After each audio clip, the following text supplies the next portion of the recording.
Quem examinar deste modo o Fausto, tanto Fausto, Mefistófeles, Wagner e todos os demais significarão para ele uma unidade, uma super pessoa. E só nessa suprema unidade, e não nas figuras isoladas, estará refletido algo da verdadeira essência da alma. Quando Fausto diz a frase que ficou célebre entre os professores e admirada com terror por filisteus: duas almas, ai, moram no meu peito. Esqueceu-se que Mefistófeles e de toda uma multidão de outras almas que também se abrigam em seu peito. Nosso lobo da estepe crê levar também em seu peito duas almas, lobo e homem. E por isso sempre o peito demasiadamente oprimido e estreito. O peito, o corpo, é sempre uno, mas as almas que nele residem não são nem duas, nem cinco, mas incontáveis. O homem é o bulbo formado por 100 folhas, um tecido urdido com muitos fios. Os antigos asiáticos sabiam disto muito bem. E encontraram no yoga búdico uma técnica precisa para descobrir a ilusão da personalidade. Divertido e multíplice é o jogo da humanidade. A ilusão que levou milhares de anos para ser descoberta pelos hindus é a mesma ilusão que aos ocidentais custou tanto trabalho custodiar e fortalecer. Se observarmos o lobo da estepe a partir desse ponto de vista, veremos claramente por que sofre tanto sob sua ridícula dualidade. Crê, como Fausto, que duas almas são demais para um só peito e pode arrebentar com ele. Mas, ao contrário, são demasiado poucos. E réu e violenta terrivelmente sua pobre alma se busca compreendê-la numa imagem tão primitiva.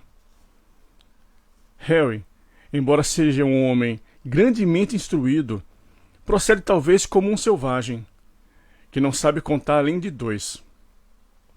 Chama uma parte de si mesmo de homem, a outra de lobo, e com isso se acredita haver chegado à meta e esgotado o assunto. No homem, encerra tudo o que há de espiritual, de sublime, oculto que encontra em si. E no lobo, tudo o que há de instintivo, de selvagem e caótico. Mas as coisas não se passam na vida de maneira tão simples como em nosso pensamento, nem tão rude como em nosso pobre idioma de idiotas. E Harry se engana duplamente ao empregar esse método tacanho do lobo. Harry considera, o que é de temer-se, todas as divisões de sua alma como partes do homem, muitas das quais já deixaram de ser homem, e qualifica partes de seu ser como lobo, partes que há muito já estão além do lobo. Como todos os homens, Harry crê saber muito bem o que é o homem, e não sabe absolutamente nada, embora suspeite algumas vezes em sonho, em outros estados anímicos não sujeitos a controle. Quem dera não esquecesse esses pressentimentos, mas se apropriasse deles tanto quanto possível. O homem não é uma forma fixa e duradoura. Tal era o ideal dos antigos, apesar do pensamento em contrário de alguns luminares da época. É antes um ensaio de uma transição. Não é outra coisa senão a estreita e perigosa ponte entre a natureza e o espírito. Para o espírito, para Deus, ele é impulsionado por sua vocação mais íntima. Para a natureza, para a mãe, é atraído pelo mais íntimo desejo. Sua vida oscila, vacilando angustiosamente entre ambos os poderes. O que se compreende comumente pela palavra homem é sempre uma estipulação efêmera e burguesa. Certos impulsos mais crus estão afastados e proibidos nessa convenção. Um grau de consciência e de cultura humana são reclamados à besta. Uma pequena parcela de espírito não é somente permitida, como também encorajada. O homem desta convenção, como todos os outros ideais burgueses, é uma conciliação. Um intento tímido de ingênua astúcia com o intuito de enganar tanto a perversa mãe natureza primitiva, quanto o incômodo primitivo pai espírito de suas enérgicas exigências e para viver na zona temperada entre eles. É por isso que a média das pessoas permite e tolera aquilo que denomina personalidade, mas ao mesmo tempo entrega personalidade àquele Moloch chamado Estado e intriga continuamente um com o outro. Assim o burguês queima hoje por herege e enforca por criminoso aquele ao qual amanhã levantará estátuas. Que o homem não é alguma coisa já criada, mas apenas uma exigência do espírito, uma possibilidade longínqua, tão desejada quanto temida, e o caminho a que isto conduz só vai sendo percorrido em pequenos impulsos e debaixo de terríveis tormentos e sonhos, precisamente por aquelas raras individualidades para as quais hoje se prepara o patíbulo e amanhã o monumento. É uma suspeita que vive também no lobo da estepe.